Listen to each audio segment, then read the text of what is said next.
అంజయ్ నగర్ గచ్చిబౌలిలో 7 అంతస్తుల భవనం కూలిన విషయం మనకు అందరికీ తెలిసిన విషయమే. అండ్ ఆ భవనం కూలిన సందర్భంలోనే పక్కనే ఉన్న జయదర్శిని అపార్ట్మెంట్ ఏదైతే ఉందో దాని మీద ఒరిగిపోవడం, దాని మీద శిథిలాలు పడడంతో ఆ జయదర్శిని అపార్ట్మెంట్ మీద కూడా పాక్షికంగా దెబ్బతిన్నది అని చెప్పేసి కూడా మనకు తెలిసిన పరిస్థితి. అండ్ ఆ భవనం కూలిన తర్వాత కూడా హైడ్రా అధికారులు పక్కనకు వచ్చి ఇక్కడ ఏదైతే ఇక్కడ సిచ్యువేషన్ ఉందో దీని అంతా గమనించిన తర్వాత చుట్టుపక్కల ఉన్న అపార్ట్మెంట్ కూడా అక్రమంగా నిర్మించారు, చిన్న చిన్న స్థలాలలో నిర్మించారని చెప్పేసి కూడా గుర్తించడం జరిగింది.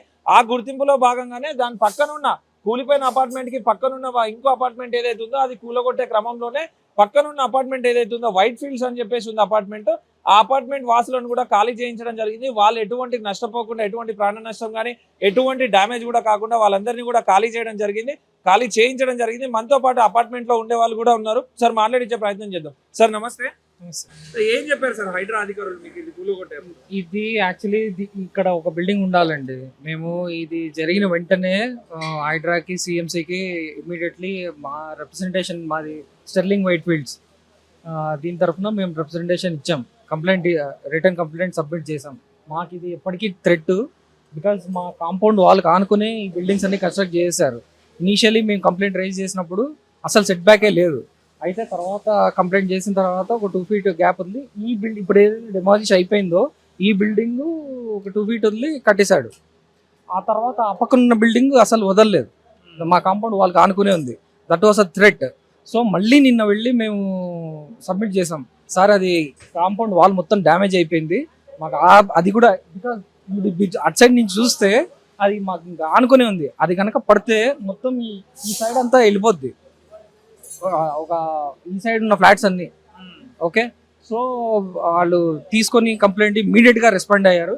So they started demolishing those apartments also.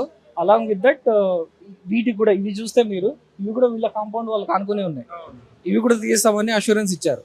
అయితే ఇప్పుడు ఇది పడిన దాని కారణంగా మా building stability strength test assessment కోసం జేఎన్టీ నుంచి సివిల్ ఇంజనీరింగ్ టీం వచ్చిందని వార్త వచ్చింది, వాళ్ళతో మాట్లాడదామని వచ్చాం.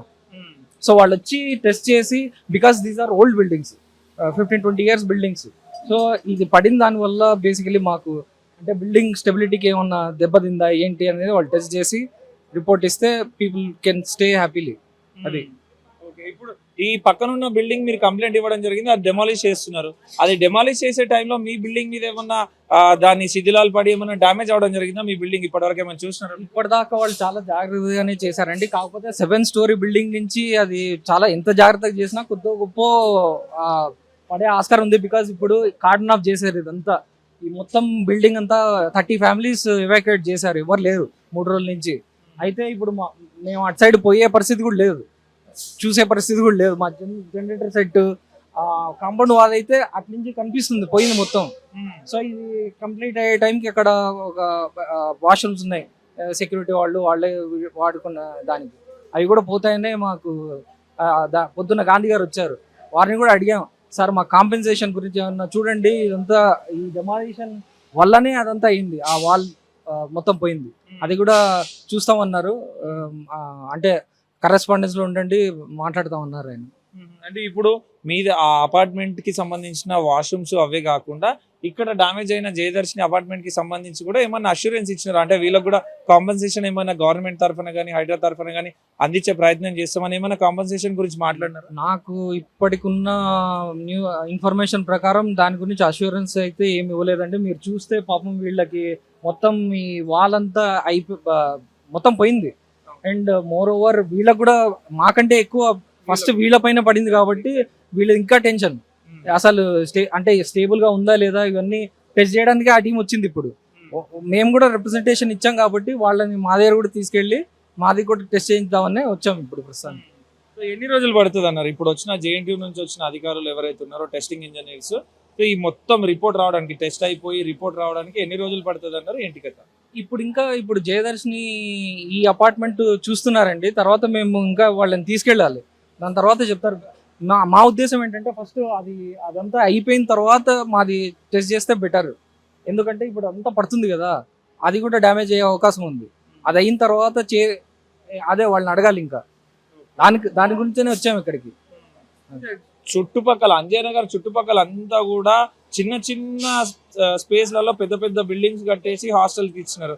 ఐటీ కారిడార్ పక్కనే ఉంది, ఐటీ ఎంప్లాయీస్ కి ఉపయోగకరంగా ఉంటది, చాలా డబ్బులు సంపాదించే ఆలోచనలోనే ఇట్లాంటి బిల్డింగ్స్ కట్టారు అనుకోవచ్చా? అంతేనండి, 100%. మీరు ఆ రూమ్ సైజు చూస్తే 10x10, దాంట్లో 2-3 ఉంటారంట. మరి ఇంకా కట్టడమే అలా కట్టారు. ఇప్పుడు చూడండి, ఇక్కడ ఒక బిల్డింగ్ ఉండేది, వాడి విండోస్ అసలు వెంటిలేషన్ లేదు.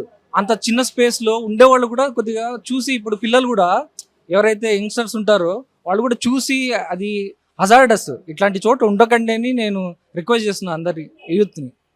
ఇట్లాంటి ప్లేస్లో ఉండొద్దు, ఎప్పుడు ఏమన్నా జరగచ్చు. ఇప్పుడు వీళ్ళు ఇక్కడ ఈ బిల్డింగ్ కొలాప్స్ అయింది కదా, పాపం వాళ్ళు కొంతమంది అయితే థింకింగ్ ఆఫ్ జంపింగ్ పైన నుంచి మెట్లు వెళ్ళిపోయాయి. లిఫ్ట్లో ఇంకా లిఫ్ట్ ఒకటే మార్గం, లిఫ్ట్లో ఇరుక్కుంటే వాడు బతికేవాడు కూడా ఇరుక్కొని చనిపోయే అవకాశం ఉంది.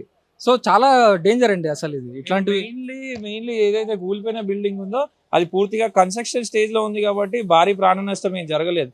ఒకవేళ కంప్లీట్ అయిపోయి ఇదే స్టూడెంట్స్ ఇదే ఎంప్లాయీస్ అందరు వచ్చి కూడా ఈ హాస్టల్లో ఉండింటే ఎంతవరకు ప్రాణ నష్టం జరిగేది అసలు? చాలా చాలా వందల్లో పోయేవాళ్ళు. ఇంకొకటి, అది జరిగింది మధ్యాహ్నం కాబట్టి ఇక్కడ ఇదంతా ప్లే ఏరియా, పిల్లలు ఆడుతుంటారు ఎప్పుడు. అదే కనుక ఇంకొక 2-3 అవర్స్ తర్వాత జరిగి ఉంటే డిజాస్టర్. అది అప్పుడు కరెంటు పోయింది కాబట్టి ఇటు సైడ్ అన్ని బెడ్రూమ్స్, కరెంటు పోయింది కాబట్టి కొంతమంది లేచి ఇటు సైడ్ వచ్చారు. పడుకున్న వాళ్ళు అసలు చాలా అదృష్టమని చెప్పాలి. అంటే ఆస్తి నష్టం జరిగిన, ప్రాణ నష్టం చాలా లిమిటెడ్గా జరిగింది. పోయిన వాళ్ళు పాపం దురదృష్టం, ఎక్కడి నుంచో బతుకుతెరువు కోసం వచ్చి పోవడం జరిగింది, చాలా దురదృష్టం. బట్ అంటే అట్లీస్ట్ ఇక్కడ చిన్నపిల్లలు కానీ ఇక్కడ ఉన్న రెసిడెంట్స్కి కానీ ఏం ప్రాణ నష్టం అయితే జరగలేదు, ఫార్చునేట్లీ. Thank you.